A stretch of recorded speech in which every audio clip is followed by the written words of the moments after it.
There is a compound that costs exactly $1 and erases hand wrinkles permanently, not masks them, not fills them with temporary silicone, actually reverses the structural degradation of the dermis at a cellular level. 1,500 years before the first anti-aging cream was ever bottled, this was the standard for high-ranking healers. Today, it is sitting in the back of your pantry, hidden in plain sight. You have been told that aging hands are an inevitability of biology. You have been told that once the skin thins and the crepe texture sets in, only $3,000 laser treatments or $500 Swiss serums can save you. That is a lie, a calculated, profitable lie. There is a $1 Soviet-era secret that was used by factory workers in the coldest regions of Siberia to keep their skin from cracking and aging under brutal conditions. It's not a chemical peel. It's not a prescription. It is convergent chemistry that the $450 billion beauty industry has spent the last 80 years trying to make you forget. A $1 solution that eliminates the need for a lifetime of hand creams is not an innovation to celebrate in a boardroom. It is a threat to be neutralized. The global skincare industry operates on a subscription to youth model. They do not want to cure your wrinkles, they want to manage them. They need you to buy the bottle every 30 days for the next 30 years. If you knew that two common household items, when combined in a specific molecular ratio, could outperform their patented peptides, their entire revenue stream would evaporate overnight. They did not stop using it because it failed. They stopped because it worked too well. What cannot be metered cannot be monetized, and what cannot be patented cannot be sold back to you at a 10,000% markup. This knowledge was not lost. It was buried under a mountain of aesthetic marketing and medical-grade jargon designed to make you feel like a $1 box of powder is primitive. To understand why this works, we have to look back 3,000 years, long before the invention of the marketing department. In ancient Egypt, the priests of the Old Kingdom documented a white earth found in the Natron Valley. They didn't just use it for mummification. They used it as a systemic skin resurfacer. The Ebers Papyrus describes a mixture of this alkaline salt and animal fats used to restore the hands of the architects. They knew that by altering the surface tension of the skin, they could force moisture into the deepest layers of the tissue. Fast forward to the 19th century. In the 1840s, a New York chemist named John Dwight and his partner James Church realized that this same alkaline compound, which we now know as sodium bicarbonate, had a unique crystalline structure. Under a microscope, these crystals aren't round.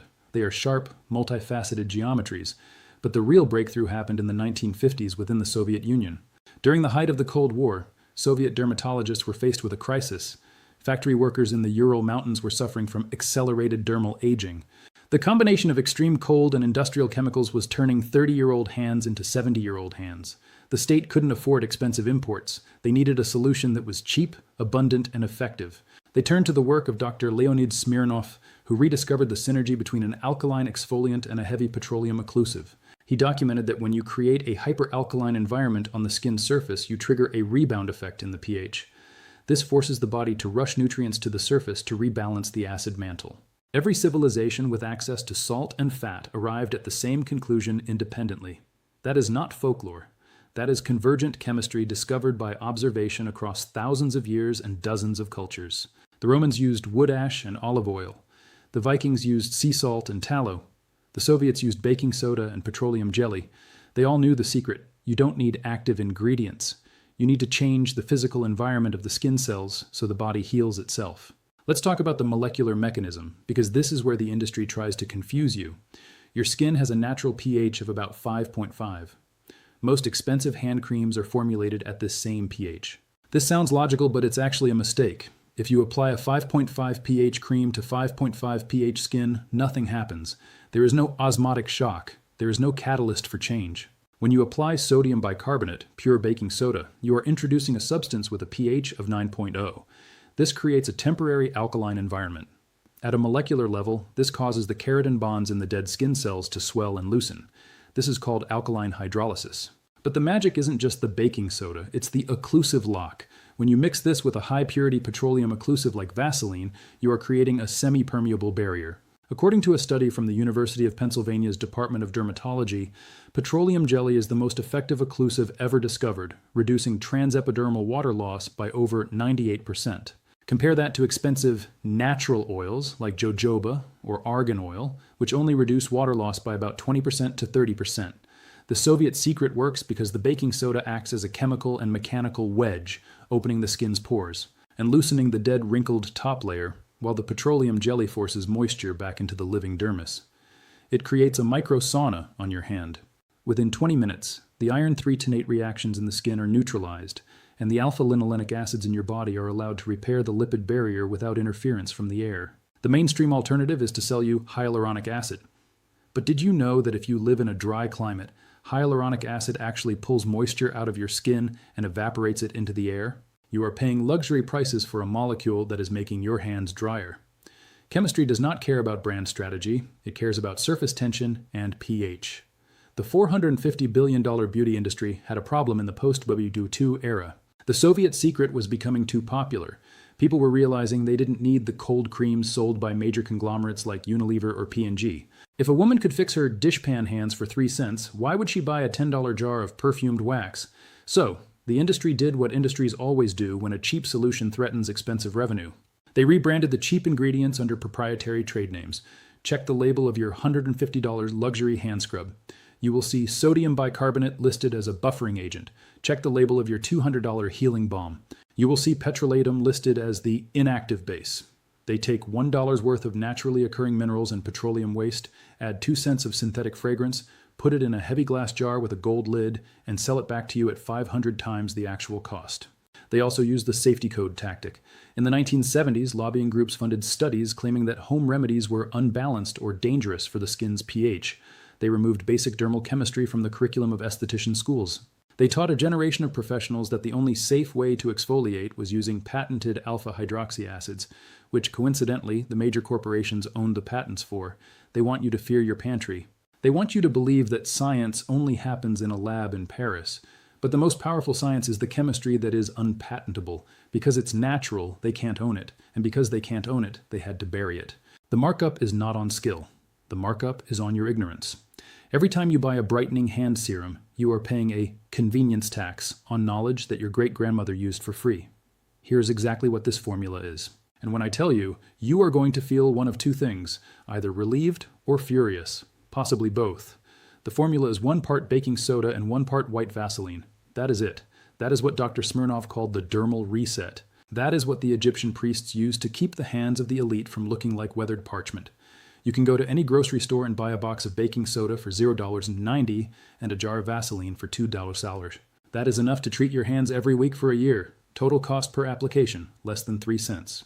The step-by-step protocol, the preparation. Wash your hands with warm water to open the pores. Do not dry them completely. Leave them slightly damp. The mix. In a small bowl, mix 1 tablespoon of baking soda with 1 tablespoon of Vaseline. Stir until it forms a thick, gritty white paste. The application? Massage the paste into your hands for exactly 3 minutes. Focus on the knuckles and the back of the hand, where the crepe skin is most prominent. The baking soda crystals are mechanically removing the oxidized top layer of skin. The occlusion. This is the most important step. Put on a pair of cotton gloves, or wrap your hands in plastic wrap. The wait. Let it sit for 20 minutes. You will feel a slight tingling. That is the alkaline shift. You are forcing the skin to reset its pH. The rinse. Wash with lukewarm water. Do not use soap. Just rinse until the grit is gone. Within 1 application, you will see a visible plumping of the skin. After 4 applications, once a week for a month, the fine lines will begin to vanish as the deeper dermis begins to retain water again. I have seen this work on 80-year-old gardeners whose hands looked like tree bark. I have seen it work on 40-year-old nurses whose hands were destroyed by hospital-grade soap. I need to be honest about the limitations. This is a reset protocol. Do not do this every day. The skin needs time to rebuild its acid mantle between treatments. If you do this daily, you will over-exfoliate and cause redness. Once a week is the limit. Also, if you have open cuts or active eczema, wait for them to heal. The baking soda will sting on broken skin. Compare that to a professional chemical peel at a spa, which will cost you $250 per session and uses the same fundamental principle of controlled injury to trigger healing. You are getting the same result for the price of a gumball. The Egyptian priests knew it, mixing natron in the shadows of the Great Library. Dr. Smirnoff knew it, documenting the skin of Siberian workers in a frozen lab.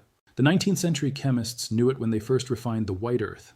Your great-grandparents knew it when they kept a jar of salve on the windowsill. $450 billion in annual revenue depends on you never learning any of their names. They want you to believe that you are a consumer who needs to be saved by a brand. But you are not a consumer. You are a biological system that already knows how to heal. This knowledge did not die. It was priced out of your awareness. It was buried under proprietary blends and patented formulas. But chemistry does not care about brand strategy. Sodium bicarbonate does not expire, and the Earth has never charged a licensing fee for its minerals. If this video changed how you look at the luxury jars on your vanity, share it now. Every share sends this to someone the industry prayed would never find it. We are not just sharing a beauty tip. We are preserving a piece of human competence that was stolen from us. The next video opens soon, and what is inside is something a $120 billion industry has spent 60 years keeping off your radar. I am going to show you a trash item from your garden that can replace $500 dental implants. They are not ready for it to come out, but it is coming out anyway. They did not stop using it because it failed. They stopped because it worked too well.